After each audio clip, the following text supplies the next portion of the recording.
अल्लाह के नाम से जो बड़ा ही मेहरबान और रहम करने वाला है। अल्लाह ने सुन ली उस औरत की बात जो अपने शौहर यानी पति के मामले में तुमसे तकरार कर रही है और अल्लाह से फरियाद किए जाती है।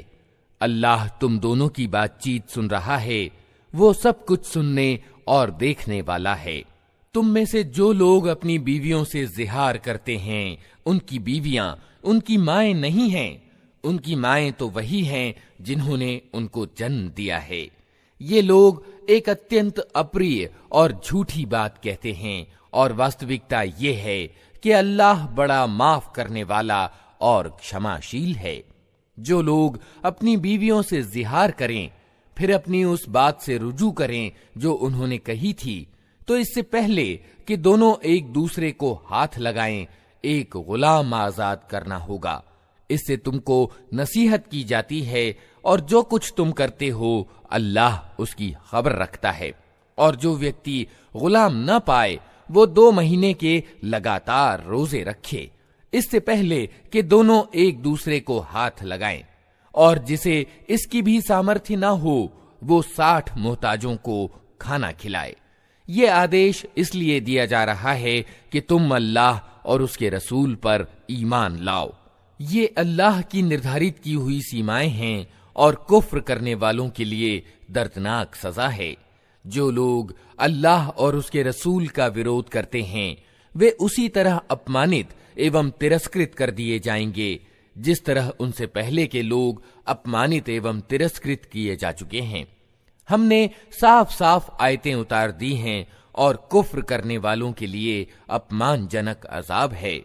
उस दिन ये अपमानजनक अजाब होना है जब अल्लाह उन सबको फिर से जिंदा करके उठाएगा और उन्हें बता देगा कि वे क्या कुछ करके आए हैं।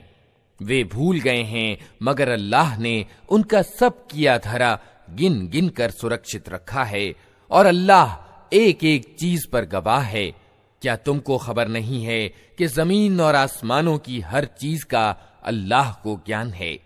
कभी ऐसा नहीं होता कि 3 आदमियों में कोई गुप्त बातचीत हो और उनके बीच चौथा अल्लाह ना हो, या 5 आदमियों में गुप्त बातचीत हो और उनमें छठा अल्लाह ना हो। गुप्त बात करने वाले चाहे इससे कम हो या ज्यादा, जहां कहीं भी वे हों, अल्लाह उनके साथ होता है। फिर क़यामत के दिन वो उनको बता देगा कि उन्होंने क्या कुछ किया है। अल्लाह हर चीज का ज्ञान रखता है। क्या तुमने देखा नहीं उन लोगों को जिन्हें गुप्त बातचीत करने से रोक दिया गया था, फिर भी वे वही हरकत किए जाते हैं जिससे उन्हें रोका गया था। ये लोग छिप छिप कर आपस में गुनाह और ज्यादती और रसूल की अवज्ञा की बातें करते हैं, और जब तुम्हारे पास आते हैं तो तुम्हें उस तरीके से सलाम करते हैं जिस तरह अल्लाह ने तुमको सलाम नहीं किया है, और अपने दिलों में कहते हैं कि हमारी इन बातों पर अल्लाह हमें अजाब क्यों नहीं देता। उनके लिए जहन्नम ही काफी है, उसी का वे ईंधन बनेंगे, बड़ा ही बुरा परिणाम है उनका। ऐ लोगो जो ईमान लाए हो, जब तुम आपस में गुप्त बात करो तो गुनाह और ज्यादती और रसूल की अवज्ञा की बातें नहीं बल्कि नेकी और परहेजगारी की बातें करो, और उस अल्लाह से डरते रहो जिसके पास तुम्हें हश्र में पेश होना है। कानाफूसी तो एक शैतानी काम है और वो इसलिए की जाती है कि ईमान वाले लोग उससे दुखी हों। हालांकि अल्लाह की अनुज्ञा के बिना वो उन्हें कुछ भी हानि नहीं पहुंचा सकती, और ईमान लाने वालों को अल्लाह ही पर भरोसा रखना चाहिए। ऐ लोगो जो ईमान लाए हो, जब तुमसे कहा जाए कि अपनी मजलिसों में कुशादगी पैदा करो तो जगह कुशादा कर दिया करो, अल्लाह तुम्हें कुशादगी प्रदान करेगा। और जब तुमसे कहा जाए कि उठ जाओ तो उठ जाया करो। तुम में से जो लोग ईमान रखने वाले हैं और जिनको ज्ञान प्रदान किया गया है, अल्लाह उनको ऊंचे दर्जे प्रदान करेगा, और जो कुछ तुम करते हो अल्लाह को उसकी खबर है। ऐ लोगो जो ईमान लाए हो, जब तुम रसूल से तन्हाई में बात करो तो बात करने से पहले कुछ सदका यानी दान दो, ये तुम्हारे लिए अच्छा और ज्यादा पाकीज़ा है। अलबत्ता अगर तुम सदका देने के लिए कुछ ना पाओ तो अल्लाह माफ करने वाला और रहम करने वाला है। क्या तुम डर गए इस बात से कि तन्हाई में बातचीत करने से पहले तुम्हें सदके देने होंगे? अच्छा, अगर तुम ऐसा न करो और अल्लाह ने तुमको इससे माफ कर दिया तो नमाज कायम करते रहो, ज़कात देते रहो और अल्लाह और उसके रसूल की आज्ञा का पालन करते रहो। तुम जो कुछ करते हो अल्लाह उसकी खबर रखता है। क्या तुमने देखा उन लोगों को जिन्होंने दोस्त बनाया है एक ऐसे गिरोह को जिस पर अल्लाह का प्रकोप हुआ है? वे न तुम्हारे हैं न उनके, और वे जानबूझकर झूठी बात पर कस्में खाते हैं।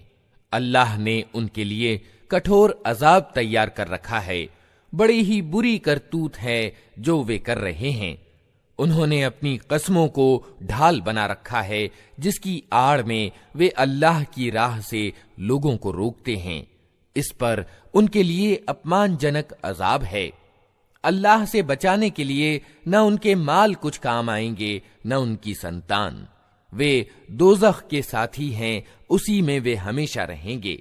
जिस दिन अल्लाह उन सबको उठाएगा वे उसके सामने भी उसी तरह कस्में खाएंगे जिस तरह तुम्हारे सामने खाते हैं, और अपने नजदीक ये समझेंगे कि इससे उनका कुछ काम बन जाएगा।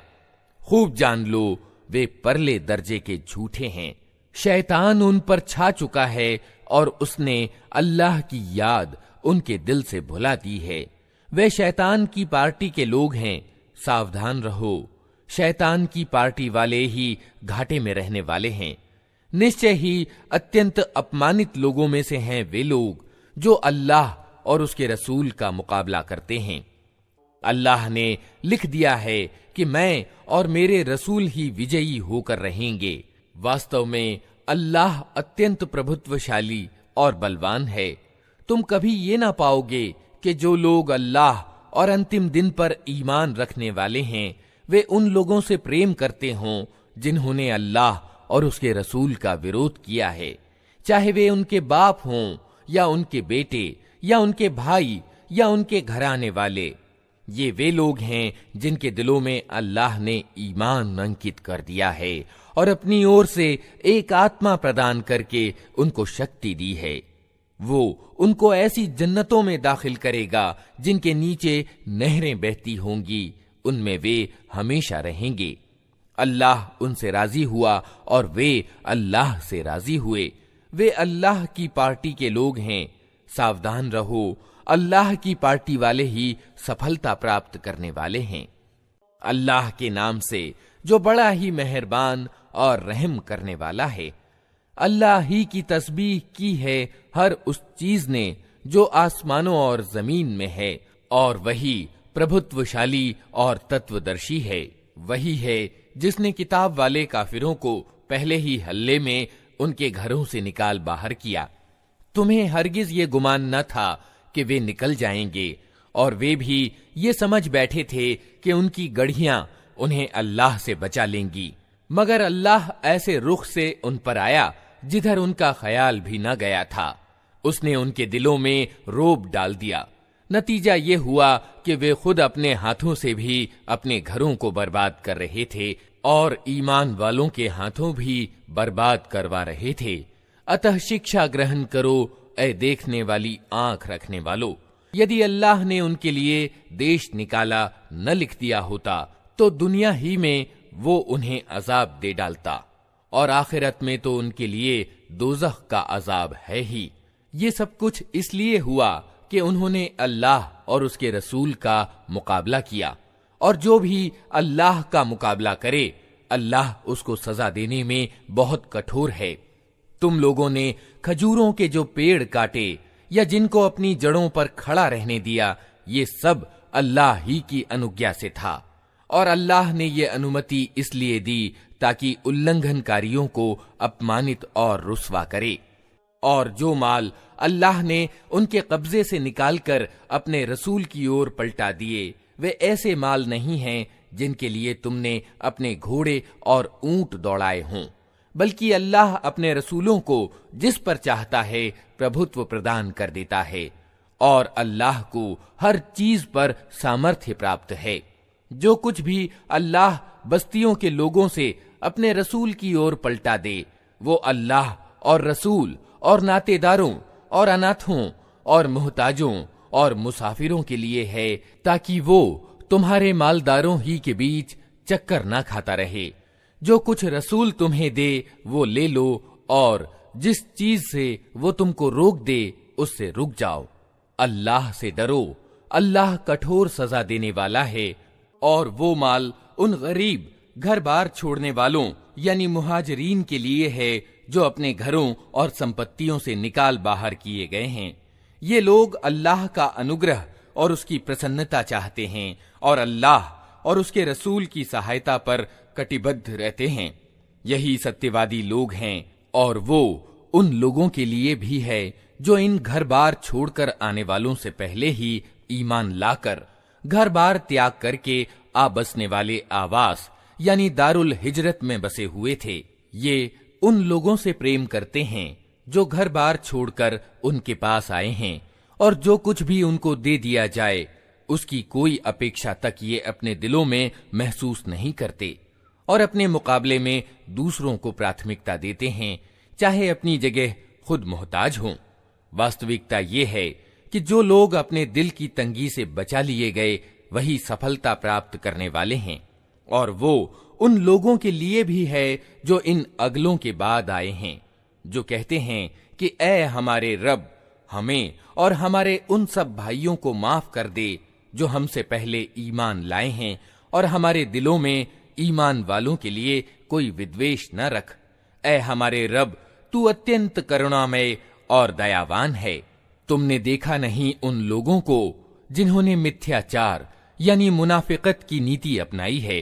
ये अपने कुफ्र में ग्रस्त किताब वाले भाइयों से कहते हैं, अगर तुम्हें निकाला गया तो हम तुम्हारे साथ निकलेंगे, और तुम्हारे मामले में हम किसी की बात हरगिज न मानेंगे, और अगर तुमसे युद्ध किया गया तो हम तुम्हारी सहायता करेंगे।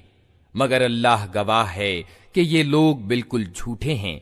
अगर वे निकाले गए तो ये उनके साथ हरगिज ना निकलेंगे, और अगर उनसे युद्ध किया गया तो ये उनकी हरगिज सहायता न करेंगे, और अगर ये उनकी सहायता करें भी तो पीठ फेर जाएंगे और फिर कहीं से कोई सहायता न पाएंगे। इनके दिलों में अल्लाह से बढ़कर तुम्हारा डर है, इसलिए ये ऐसे लोग हैं जो समझ बूझ नहीं रखते। ये कभी इकट्ठे होकर खुले मैदान में तुम्हारा मुकाबला न करेंगे। लड़ेंगे भी तो किलाबंद बस्तियों में बैठकर या दीवारों के पीछे छुपकर। ये आपस के विरोध में बड़े कठोर हैं। तुम इन्हें इकट्ठा समझते हो, मगर इनके दिल एक दूसरे से फटे हुए हैं। इनकी ये दशा इसलिए है कि ये बुद्धिहीन लोग हैं। ये उन्हीं लोगों के सदृश हैं जो इनसे थोड़े ही समय पहले अपने किए का मजा चख चुके हैं, और इनके लिए दर्दनाक अजाब है। इनकी मिसाल शैतान जैसी है कि पहले वो इंसान से कहता है कि कुफ्र कर, और जब इंसान कुफ्र कर बैठता है तो वो कहता है कि मैं तुम्हारी जिम्मेदारी से बरी हूं, मुझे तो सारे जहान के रब अल्लाह से डर लगता है। फिर दोनों का परिणाम ये होना है कि हमेशा के लिए नरक में जाएं, और जालिमों का यही बदला है। ऐ लोगों जो ईमान लाए हो, अल्लाह से डरो, और प्रत्येक व्यक्ति ये देखे कि उसने कल के लिए क्या सामान किया है। अल्लाह से डरते रहो। अल्लाह को यकीनन तुम्हारे उन सब कर्मों की खबर है जो तुम करते हो। उन लोगों की तरह न हो जाओ जो अल्लाह को भूल गए तो अल्लाह ने उन्हें खुद उनकी अपनी आत्मा यानी नफ्स भुला दी। यही लोग उल्लंघनकारी हैं। दोज़ख में जाने वाले और जन्नत यानी स्वर्ग में जाने वाले कभी समान नहीं हो सकते। जन्नत में जाने वाले ही वास्तव में सफल हैं। अगर हमने ये कुरान किसी पहाड़ पर भी उतार दिया होता तो तुम देखते कि वो अल्लाह के डर से दबा जा रहा है और फटा पड़ता है। ये मिसालें हम लोगों के सामने इसलिए बयान करते हैं कि वे अपनी हालत पर विचार करें। वो अल्लाह ही है जिसके सिवा कोई पूज्य यानी इलाह नहीं। अदृश्य और प्रकट हर चीज का जानने वाला वही सर्वोच्च करुणामय और दयावान है। वो अल्लाह ही है जिसके सिवा कोई इलाह यानी पूज्य नहीं। वो सम्राट है, बड़ा ही पवित्र, सर्वथा सलामती निश्चिंतता प्रदान करने वाला, निगहबान, सब पर प्रभुत्व रखने वाला, अपना आदेश बलपूर्वक लागू करने वाला और बड़ा ही होकर रहने वाला। पाक है अल्लाह उस शिर्क यानी बहुदेववाद के कर्म से जो लोग कर रहे हैं। वो अल्लाह ही है जो सृष्टि की योजना बनाने वाला और उसको लागू करने वाला और उसके अनुसार रूप बनाने वाला है। उसके लिए उत्तम नाम है। हर चीज जो आसमानों और जमीन में है उसकी तस्बीह यानी गुणगान कर रही है और वो प्रभुत्वशाली और तत्वदर्शी है। अल्लाह के नाम से जो बड़ा ही मेहरबान और रहम करने वाला है। ए लोगो जो ईमान लाए हो, अगर तुम मेरे मार्ग में जान तोड़ संघर्ष करने के लिए और मेरी खुशी की तलब में वतन छोड़कर घरों से निकले हो तो मेरे और अपने दुश्मनों को दोस्त ना बनाओ। तुम उनके साथ दोस्ती की बुनियाद डालते हो, हालांकि जो सत्य तुम्हारे पास आया है उसको मानने से वे इनकार कर चुके हैं। और उनका व्यवहार ये है कि रसूल को और खुद तुमको सिर्फ इस अपराध में वतन से निकालते हैं कि तुम अपने रब अल्लाह पर ईमान लाए हो। तुम छिपाकर उनको मैत्रीपूर्ण संदेश भेजते हो, हालांकि जो कुछ तुम छिपाकर करते हो और जो खुल्लम खुल्ला करते हो, हर चीज को मैं खूब जानता हूं। जो व्यक्ति भी तुम में से ऐसा करे वो यकीनन सन्मार्ग से भटक गया। उनकी रीति तो ये है कि अगर तुम पर काबू पा जाएं तो तुम्हारे साथ दुश्मनी करें और हाथ और जबान से तुम्हें दुख दें। वे तो ये चाहते हैं कि तुम किसी तरह इनकार करने वाले हो जाओ। कयामत के दिन न तुम्हारी नातेदारियां किसी काम आएंगी न तुम्हारी संतान। उस दिन अल्लाह तुम्हारे बीच जुदाई डाल देगा और वही तुम्हारे कर्मों का देखने वाला है। तुम लोगों के लिए इब्राहीम और उसके साथियों में एक अच्छा नमूना है कि उन्होंने अपनी कौम वालों से साफ कह दिया, हम तुमसे और तुम्हारे उन इलाहों यानी उपास्यों से जिनको तुम अल्लाह को छोड़कर पूजते हो बिल्कुल बेजार हैं। हमने तुमसे कुफ्र किया और हमारे और तुम्हारे बीच हमेशा के लिए दुश्मनी हो गई और वैर पड़ गया, जब तक तुम इससे अलग अकेले अल्लाह पर ईमान न लाओ।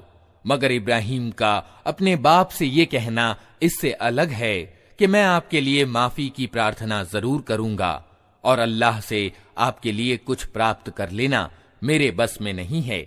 और इब्राहीम के साथियों की दुआ ये थी कि ऐ हमारे रब, तेरे ही ऊपर हमने भरोसा किया और तेरी ही ओर हमने रुजू कर लिया और तेरे ही पास हमें पलटना है।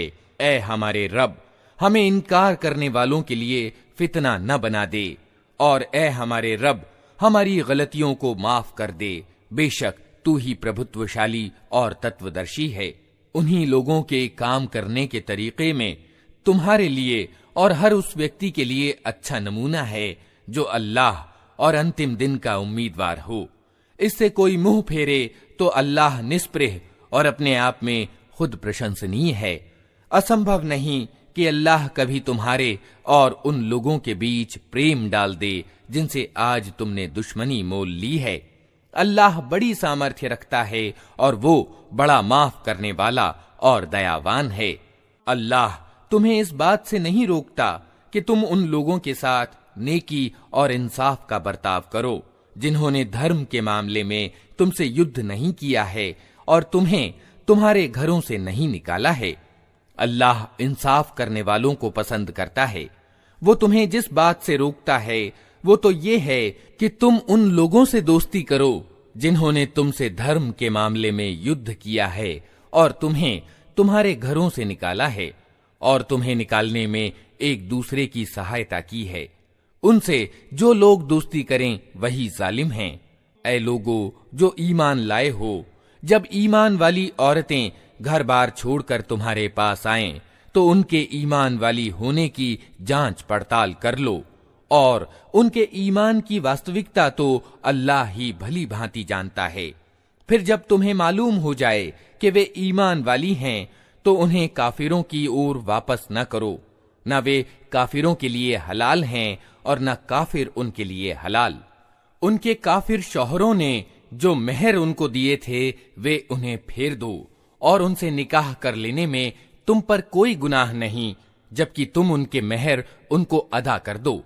और तुम खुद भी काफिर औरतों को अपने निकाह में न रोके रहो। जो मेहर तुमने अपनी काफिर औरतों को दिए थे वे तुम वापस मांग लो, और जो मेहर काफिरों ने अपनी मुस्लिम बीवियों को दिए थे उन्हें वे वापस मांग लें। ये अल्लाह का आदेश है, वो तुम्हारे बीच फैसला करता है और वो बड़ा जानने वाला और तत्वदर्शी है। और अगर तुम्हारी काफिर बीवियों के मेहरों में से कुछ तुम्हें काफिरों से वापस न मिलें और फिर तुम्हारी नौबत आए, तो जिन लोगों की बीवियां उधर रह गई हैं उनको उतनी रकम अदा कर दो जो उनके दिए गए मेहरों के बराबर हों। और उस अल्लाह से डरते रहो जिस पर तुम ईमान लाए हो।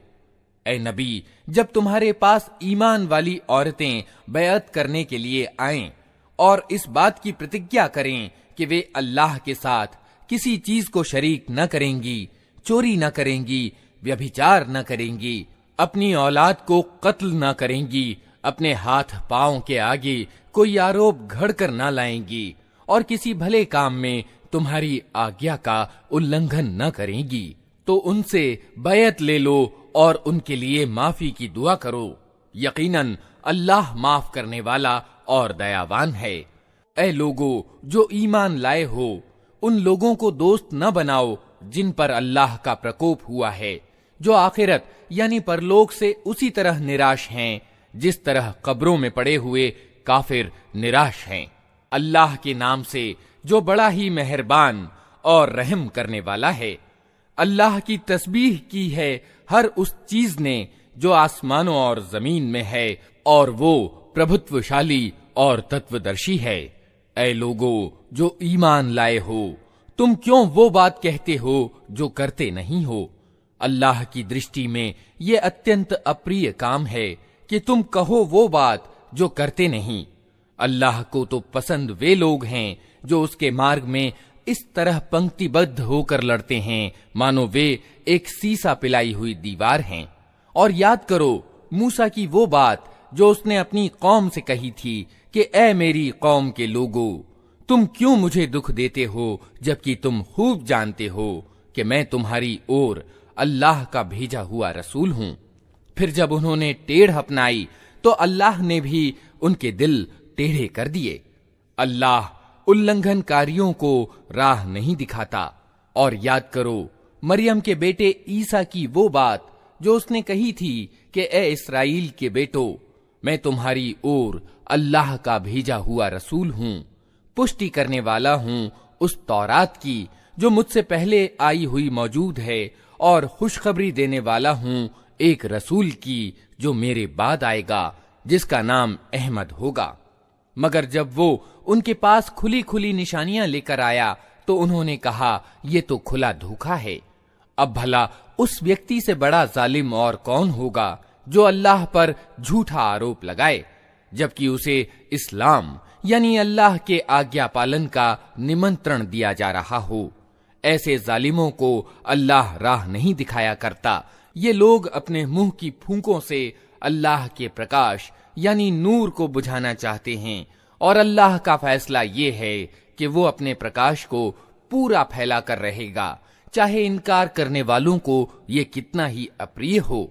वही तो है जिसने अपने रसूल को मार्गदर्शन और सत्य धर्म के साथ भेजा है, ताकि उसे पूरे के पूरे धर्म यानी दीन पर प्रभुत्व प्रदान कर दे, चाहे मुशरिकों यानी बहुदेववादियों को ये कितना ही अप्रिय हो। ऐ लोगो जो ईमान लाए हो, मैं बताऊं तुमको वो व्यापार जो तुम्हें दर्दनाक अजाब से बचा दे। ईमान लाओ अल्लाह और उसके रसूल पर, और जिहाद करो अल्लाह के मार्ग में अपने मालों से और अपनी जानों से। यही तुम्हारे लिए अच्छा है अगर तुम जानो। अल्लाह तुम्हारे गुनाह माफ कर देगा और तुमको ऐसे बागों में दाखिल करेगा जिनके नीचे नहरें बहती होंगी, और सदैव रहने की जन्नतों में उत्तम घर तुम्हें प्रदान करेगा। ये है बड़ी सफलता।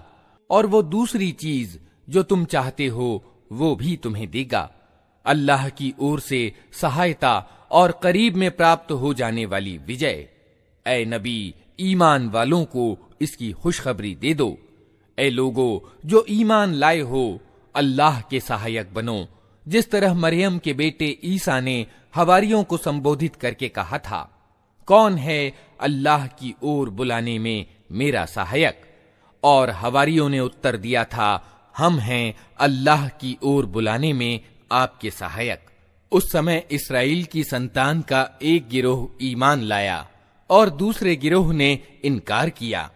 फिर हमने ईमान लाने वालों का उनके दुश्मनों के मुकाबले में सहयोग किया और वही प्रभावी होकर रहे। अल्लाह के नाम से जो बड़ा ही मेहरबान और रहम करने वाला है। अल्लाह की तस्बीह कर रही है हर वो चीज जो आसमानों में है और हर वो चीज जो जमीन में है। सम्राट है अत्यंत पवित्र, प्रभुत्वशाली और तत्वदर्शी। वही है जिसने उम्मियों के अंदर एक रसूल खुद उन्हीं में से उठाया, जो उन्हें उसकी आयतें सुनाता है, उनकी जिंदगी संवारता है और उनको किताब और हिकमत यानी तत्वदर्शिता की शिक्षा देता है। हालांकि इससे पहले वे खुली गुमराही में पड़े हुए थे और इस रसूल का भेजा जाना उन दूसरे लोगों के लिए भी है जो अभी उनसे नहीं मिले हैं। अल्लाह प्रभुत्वशाली और तत्वदर्शी है।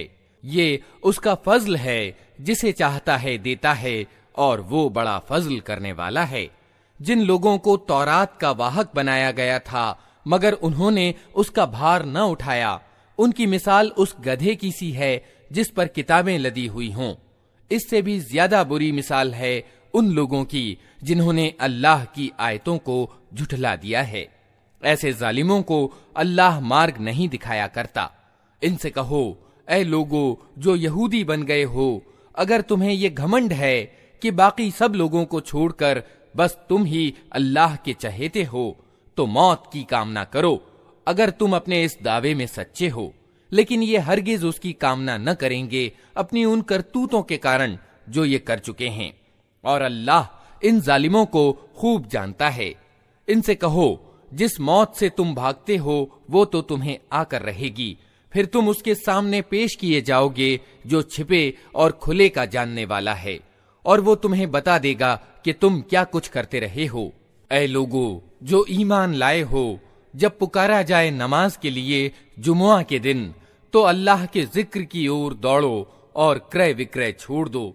ये तुम्हारे लिए ज्यादा अच्छा है अगर तुम जानो।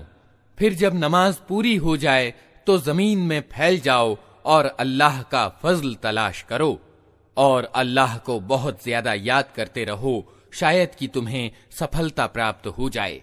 और जब उन्होंने व्यापार और खेल तमाशा होते देखा तो उसकी ओर लपक गए और तुम्हें खड़ा छोड़ दिया। इनसे कहो, जो कुछ अल्लाह के पास है वो खेल तमाशे और व्यापार से अच्छा है, और अल्लाह सबसे अच्छी रोजी देने वाला है। अल्लाह के नाम से जो बड़ा ही मेहरबान और रहम करने वाला है। ऐ नबी, जब ये मुनाफिक यानी कपटाचारी तुम्हारे पास आते हैं तो कहते हैं, हम गवाही देते हैं कि आप यकीनन अल्लाह के रसूल हैं। हाँ, अल्लाह जानता है कि तुम अवश्य ही उसके रसूल हो, मगर अल्लाह गवाही देता है कि ये मुनाफिक बिल्कुल झूठे हैं। इन्होंने अपनी कस्मों को ढाल बना रखा है और इस तरह ये अल्लाह के मार्ग से खुद रुकते हैं और दुनिया को रोकते हैं। कैसी बुरी हरकतें हैं जो ये लोग कर रहे हैं। ये सब कुछ इस कारण से है कि इन लोगों ने ईमान लाकर फिर इनकार किया, इसलिए इनके दिलों पर मोहर लगा दी गई। अब ये कुछ नहीं समझते। इन्हें देखो तो इनके डील डॉल तुम्हें बड़े शानदार दिखाई दें, बोलें तो तुम इनकी बातें सुनते रह जाओ, मगर वास्तव में ये मानो लकड़ी के कुंदे हैं जो दीवार के साथ चुन कर रख दिए गए हों। हर जोर की आवाज को ये अपने विरुद्ध समझते हैं। ये पक्के दुश्मन हैं, इनसे बचकर रहो। अल्लाह की मार इन पर। ये किधर उल्टे फिराए जा रहे हैं। और जब उनसे कहा जाता है कि आओ ताकि अल्लाह का रसूल तुम्हारे लिए माफी की दुआ करे, तो सिर झटकते हैं और तुम देखते हो कि वे बड़े घमंड के साथ आने से रुकते हैं। ऐ नबी, तुम चाहो उनके लिए माफी की दुआ करो या न करो उनके लिए बराबर है, अल्लाह हरगिज उन्हें माफ न करेगा। अल्लाह कपटाचारी लोगों को हरगिज मार्ग नहीं दिखाता। ये वही लोग हैं जो कहते हैं कि रसूल के साथियों पर खर्च करना बंद कर दो ताकि ये बिखर जाएं। हालांकि जमीन और आसमानों के खजानों का मालिक अल्लाह है, मगर ये कपटाचारी समझते नहीं हैं। ये कहते हैं कि हम मदीना वापस पहुंच जाएं तो जो इज्जत वाला है वो बेइज्जत को वहां से निकाल बाहर करेगा। हालांकि इज्जत तो अल्लाह और उसके रसूल और ईमान वालों के लिए है, मगर ये कपटाचारी जानते नहीं हैं। ऐ लोगो जो ईमान लाए हो, तुम्हारे माल और तुम्हारी औलाद तुमको अल्लाह की याद से गाफिल न कर दें। जो लोग ऐसा करें वही घाटे में रहने वाले हैं। जो रोजी हमने तुम्हें दी है उसमें से खर्च करो, इससे पहले कि तुम में से किसी की मौत का समय आ जाए और उस समय वो कहे कि ऐ मेरे रब, क्यों न तूने मुझे थोड़ी सी मोहलत और दे दी कि मैं सदका यानी दान देता और अच्छे लोगों में शामिल हो जाता। हालांकि जब किसी के कर्म करने की मोहलत पूरी होने का समय आ जाता है तो अल्लाह किसी व्यक्ति को हरगिज और ज्यादा मोहलत नहीं देता, और जो कुछ तुम करते हो अल्लाह को उसकी खबर है। अल्लाह के नाम से जो बड़ा ही मेहरबान और रहम करने वाला है। अल्लाह की तस्बीह यानी गुणगान कर रही है हर वो चीज जो आसमानों में है और हर वो चीज जो जमीन में है। उसी की बादशाही है और उसी के लिए प्रशंसा है, और उसे हर चीज की सामर्थ्य प्राप्त है। वही है जिसने तुमको पैदा किया, फिर तुम में से कोई इनकार करने वाला है और कोई ईमान वाला, और अल्लाह वो सब कुछ देख रहा है जो तुम करते हो। उसने जमीन और आसमानों को हक के साथ पैदा किया है और तुम्हारा रूप बनाया और बहुत अच्छा बनाया है, और उसी की ओर आखिरकार तुम्हें पलटना है। जमीन और आसमानों की हर चीज का उसे ज्ञान है। जो कुछ तुम छिपाते हो और जो कुछ तुम व्यक्त करते हो सब उसको मालूम है, और वो दिलों का हाल तक जानता है। क्या तुम्हें उन लोगों की कोई खबर नहीं पहुंची जिन्होंने इससे पहले इनकार किया और फिर अपनी करतूतों के फल का मजा चख लिया? और आगे उनके लिए एक दर्दनाक अजाब है। इस परिणाम के भागी वे इसलिए हुए कि उनके पास उनके रसूल खुले खुले प्रमाण और निशानियां लेकर आते रहे, मगर उन्होंने कहा, क्या इंसान हमें मार्ग दिखाएंगे? इस तरह उन्होंने मानने से इनकार कर दिया और मुंह फेर लिया।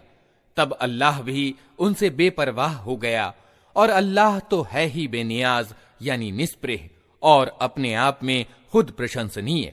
इनकार करने वालों ने बड़े दावे से कहा है कि वे मरने के बाद हरगिज दोबारा न उठाए जाएंगे। उनसे कहो, नहीं, मेरे रब की कसम तुम अवश्य उठाए जाओगे।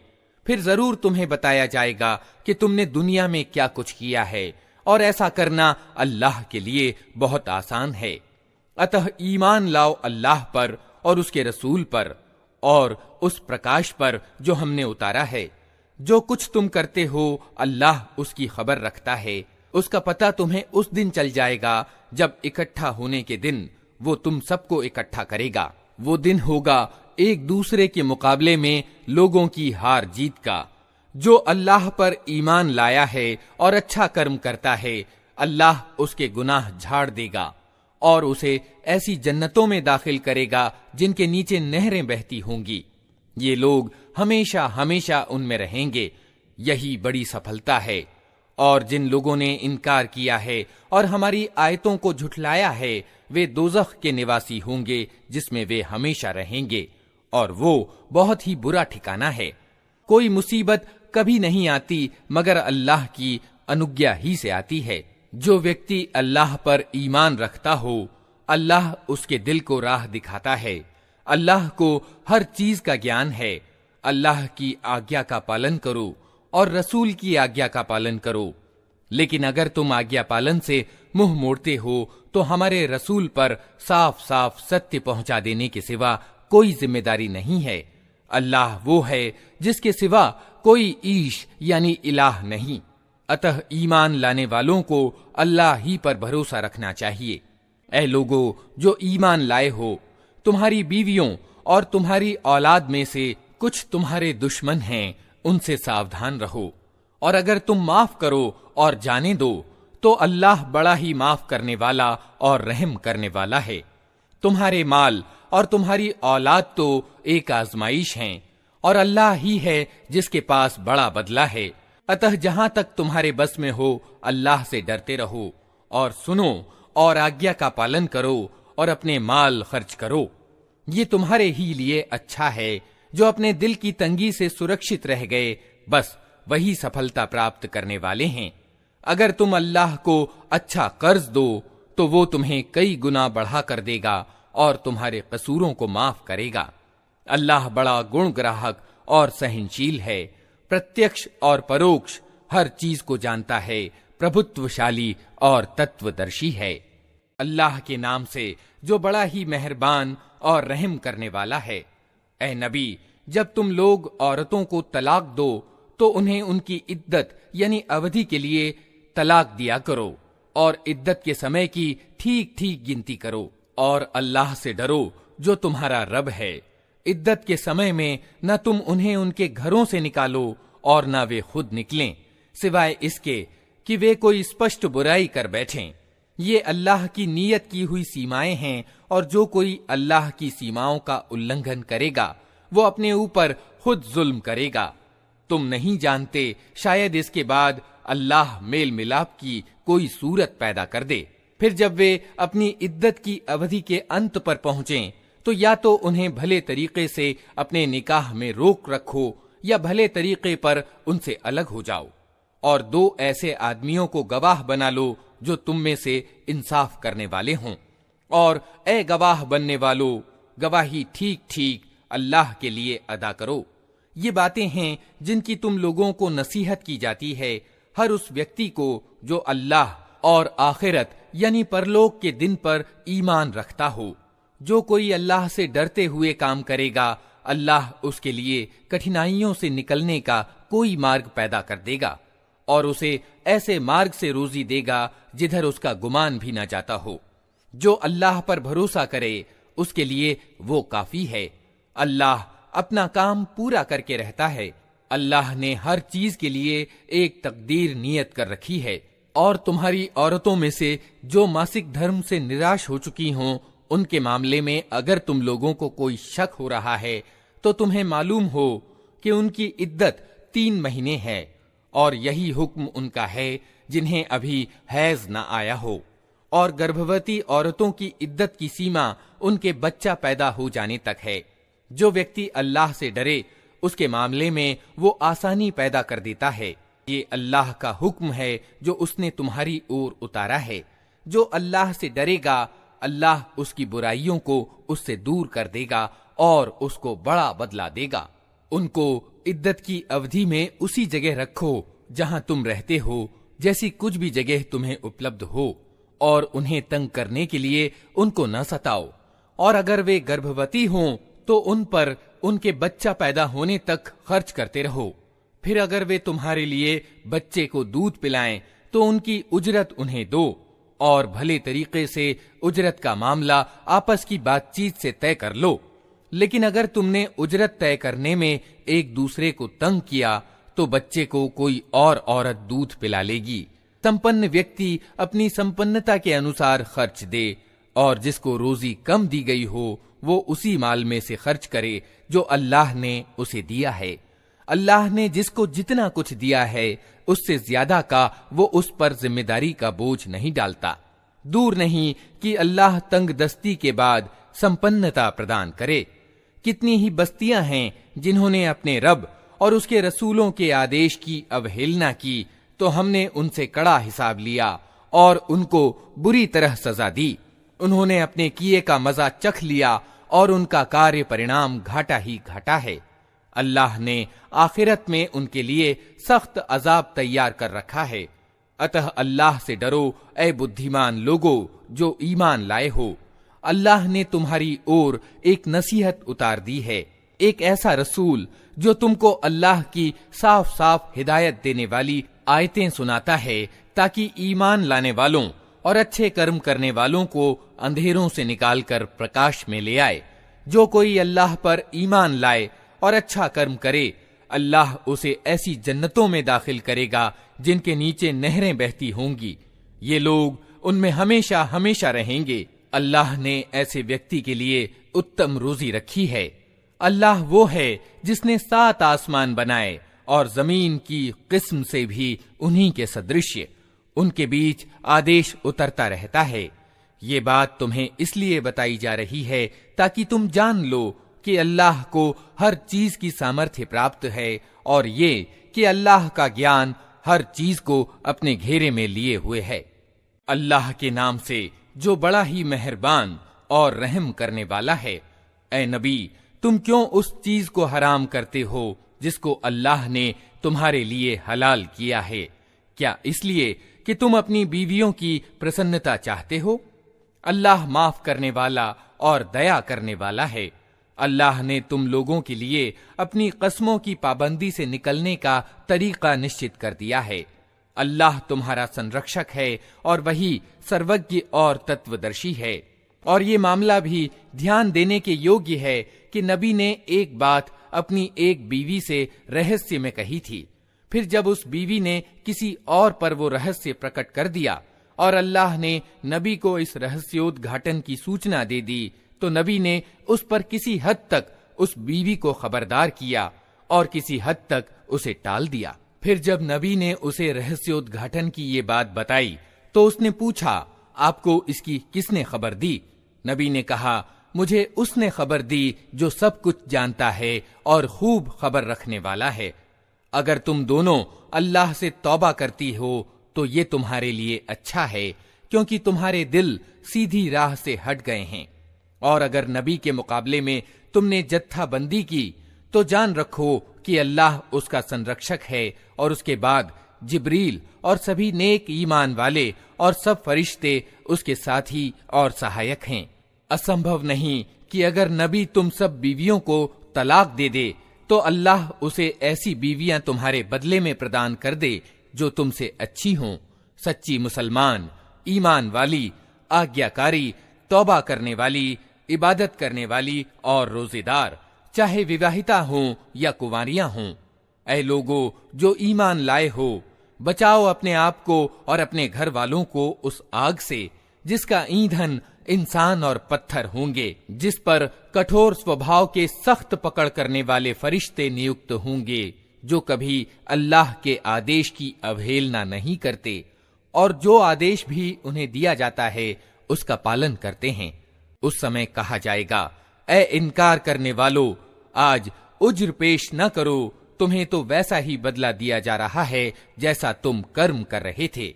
ऐ लोगों जो ईमान लाए हो, अल्लाह से तौबा करो, विशुद्ध तौबा। असंभव नहीं कि अल्लाह तुम्हारी बुराइयां दूर कर दे और तुम्हें ऐसी जन्नतों में दाखिल कर दे जिनके नीचे नहरें बह रही होंगी। ये वो दिन होगा जब अल्लाह अपने नबी को और उन लोगों को जो उसके साथ ईमान लाए हैं रुस्वा नहीं करेगा। उनका प्रकाश उनके आगे आगे और उनके दाहिनी ओर दौड़ रहा होगा और वे कह रहे होंगे कि ऐ हमारे रब, हमारा प्रकाश हमारे लिए पूर्ण कर दे और हमें माफ कर। तुझे हर चीज की सामर्थ्य प्राप्त है। ऐ नबी, काफिरों यानी इनकार करने वालों और मुनाफिकों यानी कपटाचारियों से जिहाद यानी संघर्ष करो और उनके साथ सख्ती से पेश आओ। उनका ठिकाना जहन्नम है और वो बहुत बुरा ठिकाना है। अल्लाह इनकार करने वालों के मामले में नूह और लूत की बीवियों को मिसाल के तौर पर पेश करता है। वे हमारे 2 नेक बंदों के निकाह में थीं, मगर उन्होंने अपने उन शौहरों के साथ विश्वासघात किया और वे अल्लाह के मुकाबले में उनके कुछ भी काम ना आ सके। दोनों से कह दिया गया कि जाओ, आग में जाने वालों के साथ तुम भी चली जाओ। और ईमान वालों के मामले में अल्लाह फिरौन की बीवी की मिसाल पेश करता है कि जब उसने प्रार्थना की कि ऐ मेरे रब, मेरे लिए अपने यहाँ जन्नत में एक घर बना दे और मुझे फिरौन और उसके कर्म से बचा ले और मुझे जालिम लोगों से छुटकारा दे। और इमरान की बेटी मरियम की मिसाल देता है जिसने अपनी शर्मगाह यानी सतीत्व की रक्षा की थी। फिर हमने उसके अंदर अपनी ओर से रूह यानी आत्मा फूंक दी और उसने अपने रब के बयानों और उसकी किताबों की पुष्टि की और वो आज्ञाकारी लोगों में से थी।